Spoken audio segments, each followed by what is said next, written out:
पुजारी अभी भी मुखिया के घर पर ही मौजूद था। जब निशिर मोलो की आवाज आना बंद हो गई तो सभी लोग एक एक करके घर से बाहर निकले।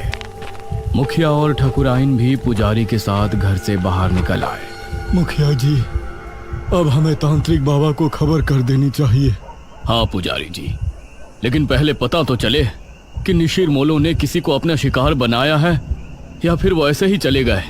इस तरह राजमहल में इशिता, मेघना और अनुज तीनों उस दरवाजे की तरफ हैरानी से देख रहे थे जो अभी खुला था। उसके अंदर से काला लबादा पहने कोई बाहर निकला जिसके हाथ में एक अजीब सा दिखने वाला गुड्डा था।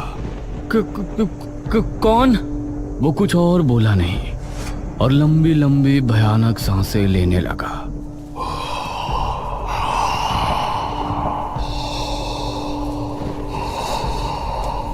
उसकी भयानक सांसों को सुनकर ये तीनों डर गए और तभी वो तेज रफ्तार से इनकी तरफ भागा। भागो जल्दी, महल से बाहर निकलो। इन तीनों का दिल दहल उठा और ये खिड़की की तरफ भागे। जल्दी करो। वो अभी भी इनके पीछे ही था।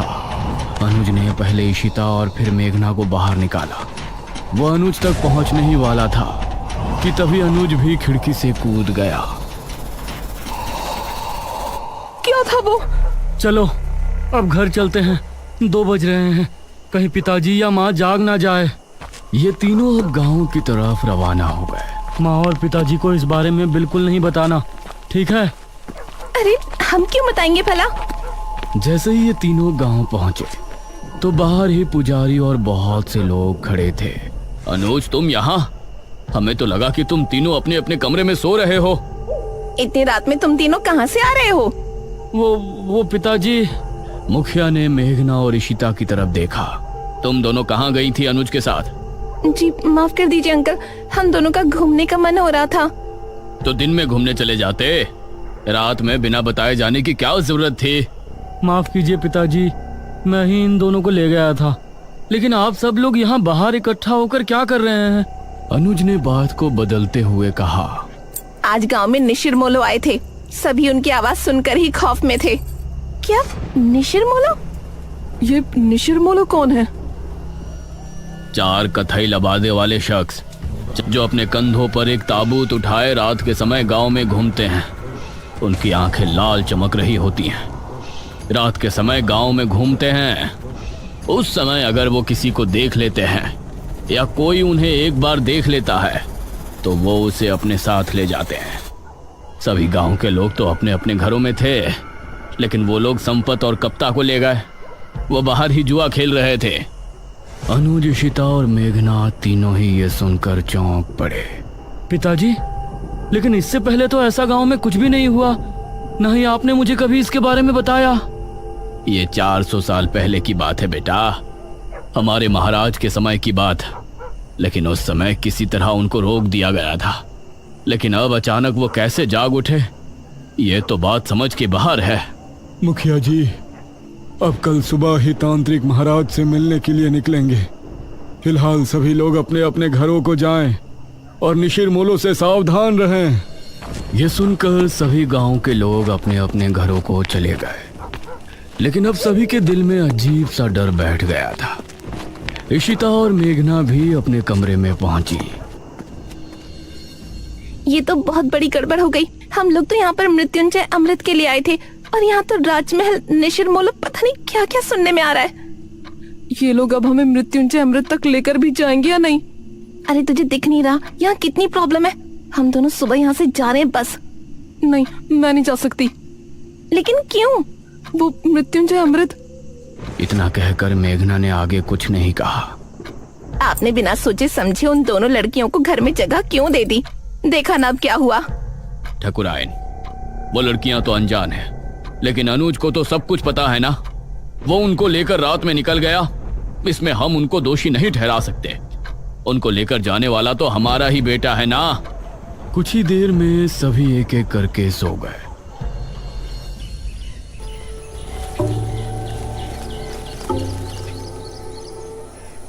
सुबह ठकुराइन ने दरवाजे पर दस्तक दी।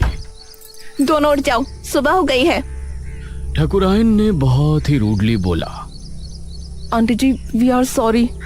यह सुनकर वो बिना जवाब दिए वहां से चली गई।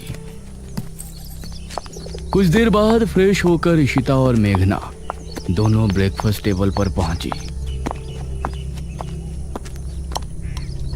Good morning uncle. Good morning aunty. आओ बैठो बच्चों, नाश्ता करो।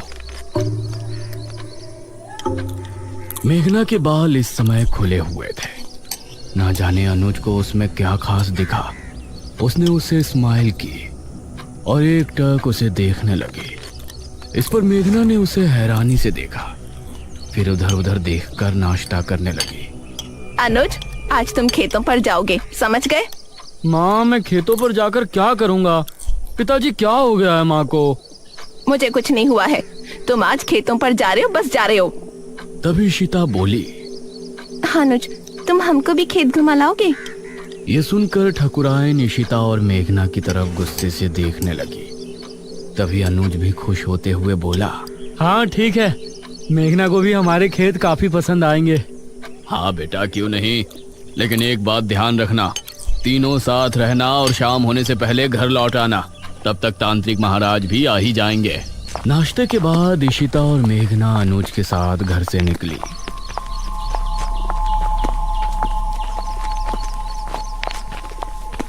तुम अंकल आंटी के सामने मुझे ऐसे क्यों घूर रहे थे? तुम सच में शहर से ही हो ना?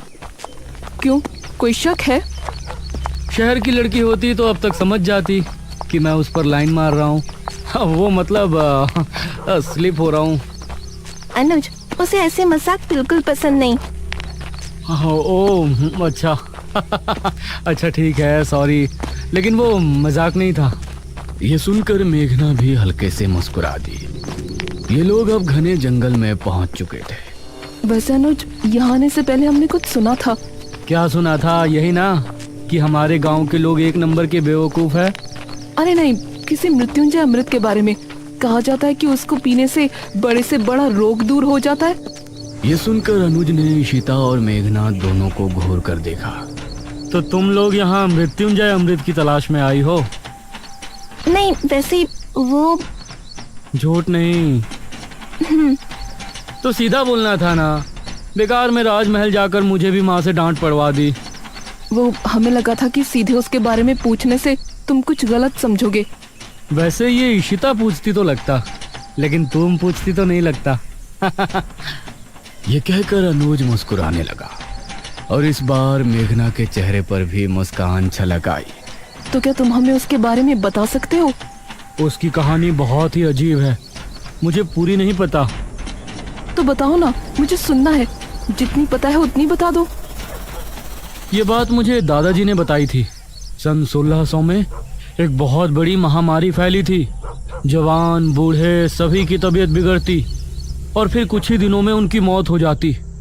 उस समय जो राजा था उसे इसकी बहुत चिंता सता रही थी और राजा की चिंता देखकर उनकी बेटी राजकुमारी बहुत चिंता में थी। जब ठीक 4 साल उस महामारी को गुजर गए तो राजकुमारी रहस्यमय तरीके से गायब हो गई। गायब? वो कैसे? वो कहीं चली गई थी। राजा ने उन्हें बहुत ढूंढा, लेकिन वो कहीं नहीं मिली। उसके बाद ठीक 1 साल 1 महीने बाद राजकुमारी लौटी और अपने साथ वो एक बीज लेकर आई थी। महाराज ने उनसे सवाल किया कि कहाँ थी, तो उसने कोई जवाब नहीं दिया। उसके बाद उस बीज को बोया गया और उससे ये बरगद का पेड़ उगा और इस बरगद के पेड़ से ये मृत्युंजय अमृत, इसको पीने से राज्य में आई महामारी खत्म हो गई। लेकिन कुछ समय बाद ही राज्य पर बहुत बड़ा संकट आया। कैसा संकट? और ये निशिर-मोलो जिसके बारे में गांव के लोग बातें कर रहे हैं, उनकी क्या कहानी है? उसका तो मुझे भी नहीं पता। फिलहाल तुम वो देखो। उसने सामने की तरफ उंगली पॉइंट की। कुछ ही दूर पर सामने था एक हरा भरा बरगद का पेड़। उसे देखते ही मेघना हैरान रह गई। ये वही पेड़ था जो उसे सपने में दिखाई देता था और अब उसका वो सवाल और भी गहरा हो गया था कि ये पेड़ उसको सपने में क्यों दिखाई देता है। ओह माय गॉड, ये पेड़ तो बहुत बड़ा है। यही मृत्युंजय अमृत का पेड़ है। हाँ, और क्या? लेकिन इससे तो अमृत टपक ही नहीं रहा। वो अमृत तो सिर्फ पूर्णमासी और एकादशी की रात ही कुछ देर के लिए टपकता है। हर समय थोड़ी ना वो गिरता रहेगा। ओह, तो ये बात है। हाँ, अगर तुमको उसे देखना है तो तुम लोग पूर्णमासी तक यहाँ रुक जाओ। ये कहकर अनुज मुस्कुराया। मुझे मेघना के साथ थोड़ा और समय बिताने का भी बहाना मिल जाएगा। हम रुक तो सकते हैं, फिलहाल आप अपनी मम्मी जी को समझाओ। तुमने देखा नहीं सुबह कितना गुस्सा थी वो हमसे। उनका बस चलता तो वो हमें तभी घर से निकाल देती। अरे माँ है ना, तो फिक्र तो होगी ही, लेकिन बेफिक्र रहो, मेरे आगे कोई नहीं बोलता। तुम लोग बेझिझक यहाँ रुक सकते हो। हाँ ठीक है, वैसे भी हम लोग मृत्युंजय अमृत देखने से पहले तो नहीं जा सकते। लेकिन वो आदमी जो हमें राजमहल में नजर आया था, वो कौन था? इस पर अनुज ने मेघना से नजरें मिलाई। पागल। पागल? What do you mean? देखो, उस वक्त उसे देखकर तो मैं भी डर गया था, लेकिन अब सोचता हूँ कि कोई पागल ही होगा जो बेचारा उस राजमहल में सो रहा होगा। हमने उसकी नींद खराब कर दी तो उसी वजह से हमारे पीछे भागा होगा। मेघना को इस बात में सहमति नहीं नजर आई। वो कोई पागल तो हो नहीं सकता। उसका पहनावा भी आज के टाइम का नहीं लग रहा था। इशिता ने पेड़ की कुछ फोटो खींची और ये लोग खेतों पर पहुंचे। ये काफी देर तक साथ घूमे और इनके बीच बातें भी खूब हुई।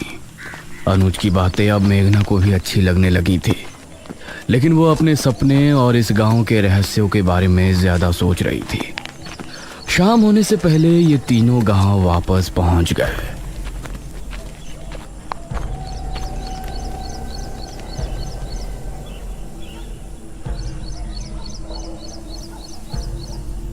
रात होने वाली है। पुजारी जी अभी तक तांत्रिक महाराज को लेकर नहीं आए। बहुत चिंताजनक बात है। मुखिया, ठाकुराइन और गांव के बहुत से लोग चौक पर इकट्ठे थे। तभी पुजारी अपने साथ एक तांत्रिक को लेकर वहां पहुंचा।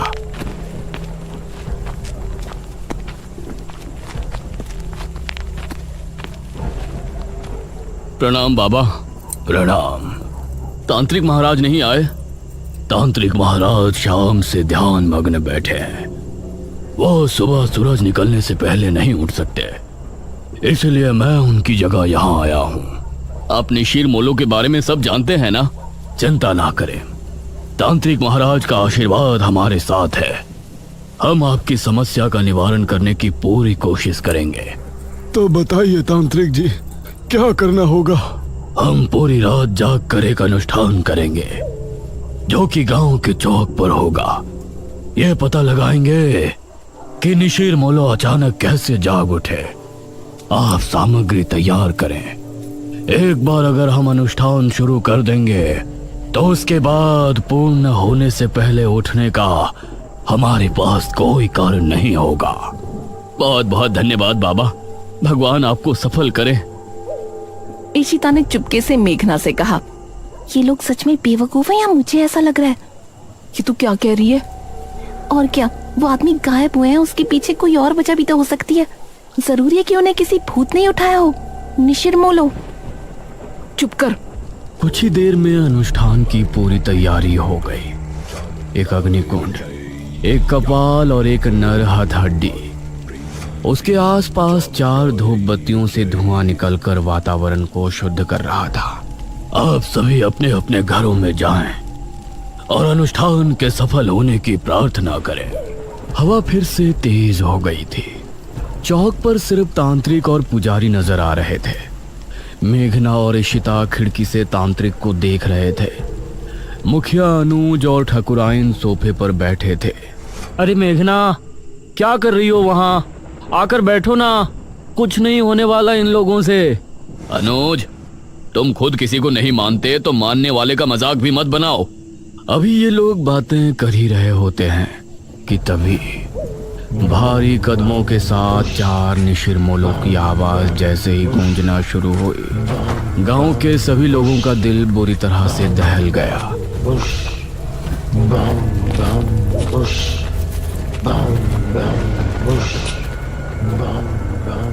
अरे ये आवाज ये सुनकर मुखिया भी बुरी तरह से डर गया।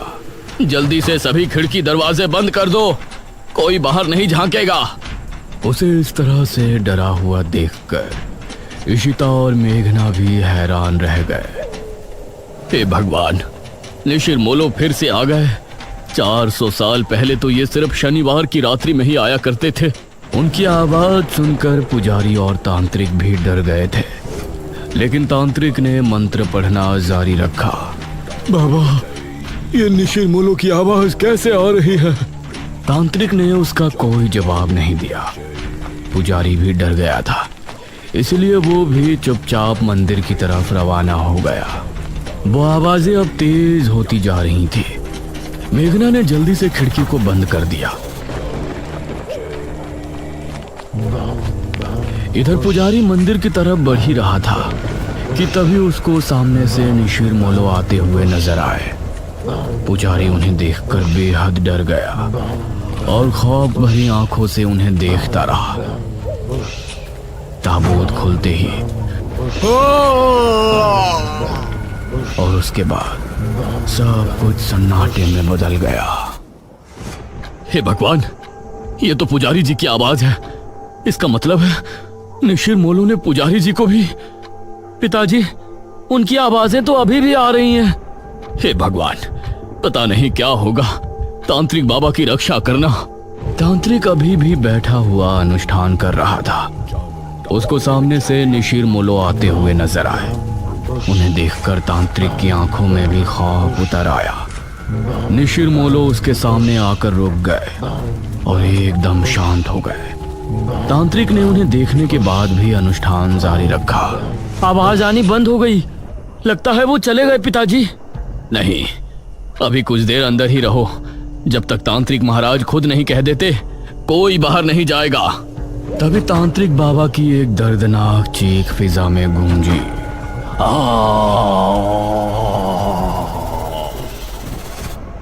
हे भगवान, ये तो तांत्रिक बाबा की आवाज है।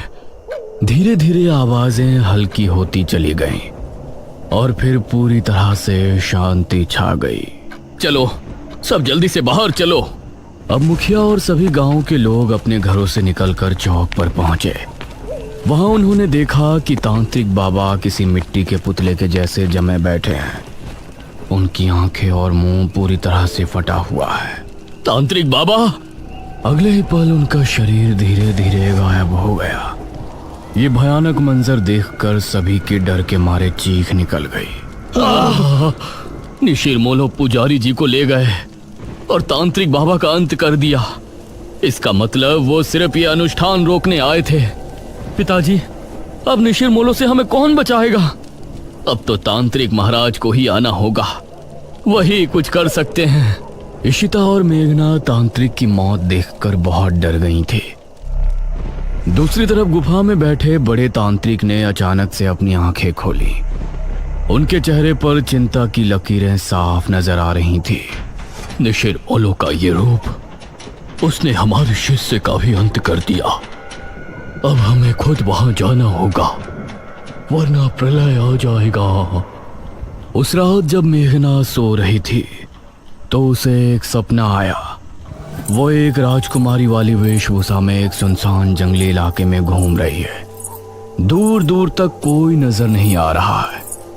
तभी कोई पीछे से उसके कंधे पर हाथ रखता है। हाँ? मेघना चौंकते हुए पीछे मुड़कर देखती है और उसके मुंह से चीख निकल जाती है। उसे देखकर वो चीखती हुई नींद से जाग उठती है।